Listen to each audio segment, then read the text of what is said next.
Samsul Arifin SOSI. Waktu dan tempat saya persilakan.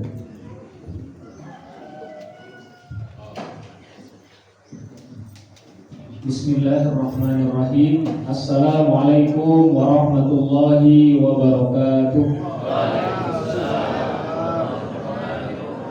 Alhamdulillahilladzi anzala sakinatahu li qulubil mu'minin liyazdadu imanan ma'a imanihim. Asyhadu an la ilaha illallah wahdahu la syarika lah wa asyhadu anna Muhammadan abduhu wa rasuluhu la nabiyya ba'dah.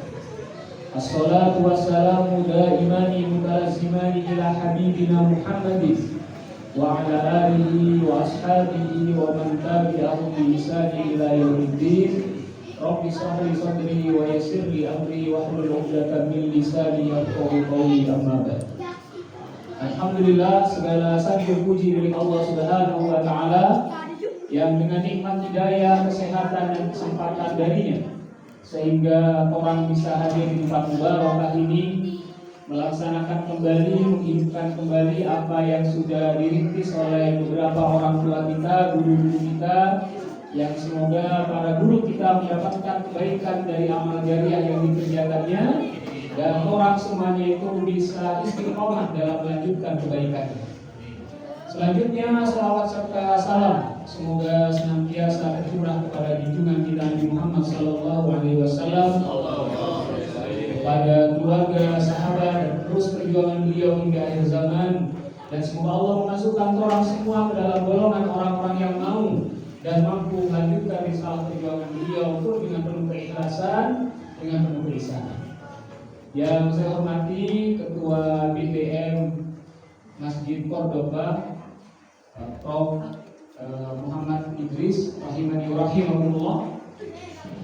Yang saya hormati Imam Masjid Cordoba Ustaz Farhan rahimani rahimahullah selaku tuan rumah dari acara kita pada kuliah pada subuh kali ini.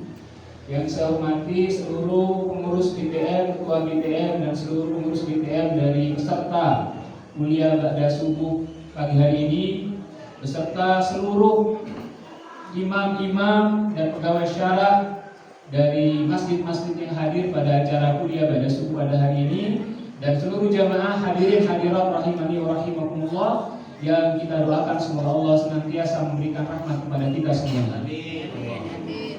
Jamaah sekalian rahimakumullah, saya bersyukur sekali bisa hadir di tempat ini karena 8 tahun saya menjadi imam di Masjid Cordoba, kemudian sejak 2019 pindah ke Bitu.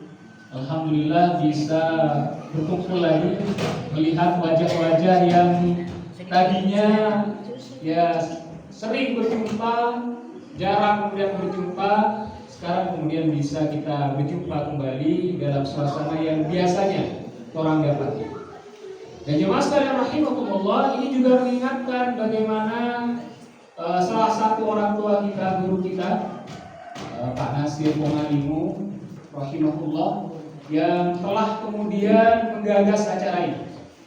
Dan jemaah sekalian rahimakumullah, ini sebuah karya besar dari beliau ketika kemudian Rasulullah SAW bersabda, "Man sanna sunnatan hasanatan," barang siapa yang dia memulai suatu pekerjaan, suatu amal yang baik, summa umila ba'dah, dan kemudian amal itu diikuti, dilaksanakan, dikerjakan oleh orang-orang sesudahnya, maka dia mendapatkan pahala dari orang-orang yang mengerjakannya tanpa mengurangi pahala pelakunya sedikit. Sebaliknya, man sanna sunnatan sayyi'atan, barang siapa yang dia memulai pekerjaan buruk, amal yang buruk, dan amalnya itu diikuti oleh orang-orang sesudahnya, maka dia mendapatkan dosa dari dosa orang-orang yang melakukannya tanpa mengurangi dosa dari pelakunya sedikit. Atau orang ini bisa bayangkan Pak Haji Nasir Pomalimu kemudian almarhum Ustadz Abdurrahman Latukau, Ustadz kemudian Ismail Zakaria yang menjadi pembina orang semua dulu di kuliah Ba'da Subuh, menggagasnya kemudian bertahun-tahun dari masjid ke masjid. Maka jamaah sekalian rahimakumullah, selama kemudian majelis ini berlangsung, amalan itu kemudian mengalir pahalanya kepada dia. Bacaan Al-Quran yang dibacakan mengalir pahalanya kepada beliau. Sholawat yang dibacakan pahalanya mengalir kepada beliau. Itu kemudian keutamaan dari man sanna sunnatan hasanah, orang-orang yang memulai melakukan kebaikan. Dan jemaah sekalian rahimakumullah, orang hadir di majelis ini juga sebuah kenikmatan.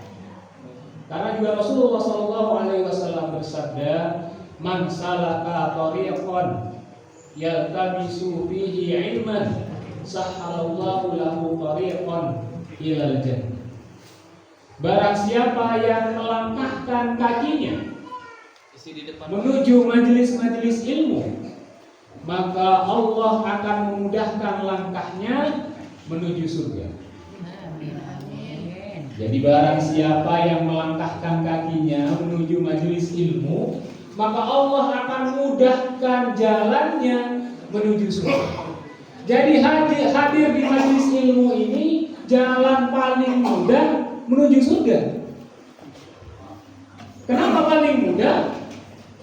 DP tempat bagus, nggak kepanasan, ada kipasnya, dapat cookies lagi. Habis itu masuk surga. Kurang apa lagi? Cuma kadang kemudian orang itu diajak yang mudah, pilih yang susah. Diajak ke majelis ilmu, dan mau dia. Umar bin Khattab itu beliau kemudian berkata, kalau ada orang diajak belajar, kemudian dia tidak mau belajar, beliau kemudian mengatakan, fakabbir arba, maka takbirkan orang itu 4 kali. Apa maksudnya takbirkan 4 kali, Bapak dan Ibu sekalian? Kalau ada orang yang baru itu, kuliah pada sunnahnya tidak banyak kerjaan, takbirkan 4 kali orang itu. Apa itu takbir 4 kali? Sholat jenazah. Semati orang itu sebenarnya. Jadi orang bilang itu Umar bin Khattab bisa jadi zombie orang itu. Mati cuma masih berjalan. Jadi orang kemudian yang diajak ke majelis-majelis itu, kemudian dia tidak mau kemudian menghadirinya, fakabbir abda, takbirkan dia 4 kali. Allahu Akbar, Allahu Akbar, Allahu Akbar, Allahu Akbar. Dia mesti takbir 4 kali. Sesuai jenazah. Jadi Allah sekalian rahimakumullah, itu kemudian cara paling mudah masuk ke surga di majelis-majelis ini. Dan jemaah sekalian rahimakumullah, dan orang kemudian juga bersyukur bahwa sekali lagi ini adalah sebuah nikmat yang besar dari Allah Subhanahu wa taala, ketika yang tadinya istirahat, ketika kemudian yang tadinya berhenti kemudian dilanjutkan. Baik jemaah sekalian rahimakumullah, berkait tadi yang saya sampaikan pertama, bagaimana amal-amal itu mengalir kepada orang-orang yang sudah meninggal, maka ada sebuah ayat di dalam Al-Quran yang bisa kemudian orang tadabburi, yakni dari surah Yasin ayat yang ke-12. Allah berfirman, inna nahnu nuhyil mauta wa naktubu ma qaddamu wa atharu wa kulla syai'in ahsaynahu bi imamin mubin. Inna nahnu, sesungguhnya hanya kami, nuhyil mauta, yang memiliki hak dan kemampuan untuk menghidupkan apa-apa yang sudah mati. Wa naktubu, dan kami mencatat ma qaddamu, apa yang kalian kerjakan, wa asarahu, dan bekas-bekasnya. Jadi Allah kemudian memaklumkan kepada orang semuanya ini bahwa yang dicatat oleh Allah, oleh malaikat Raqib dan Atid itu 2. Yang pertama ma qaddamu, apa ma qaddamu? Apa yang telah kalian kerjakan, wa asarahu, dan bekas-bekasnya. Jadi yang dicatat oleh malaikat itu 2. Yang pertama ma qaddamu, apa yang kalian kerjakan, wa asarahu, dan bekas-bekasnya. Maqaddamu, apa yang kalian kerjakan itu berhenti catatannya ketika seorang sudah meninggal. Sholat itu sudah berhenti catatannya ketika sudah meninggal. Puasa ya berhenti catatannya ketika sudah meninggal. Berhaji berhenti catatannya ketika sudah meninggal. Ibadah-ibadah pada umumnya itu berhenti kemudian pencatatannya ketika kemudian sudah meninggal. Yang tersisa itu adalah amal-amal yang kemudian meninggalkan bekas yang terus mengalir ketika kemudian manusia berada di alam kuburnya.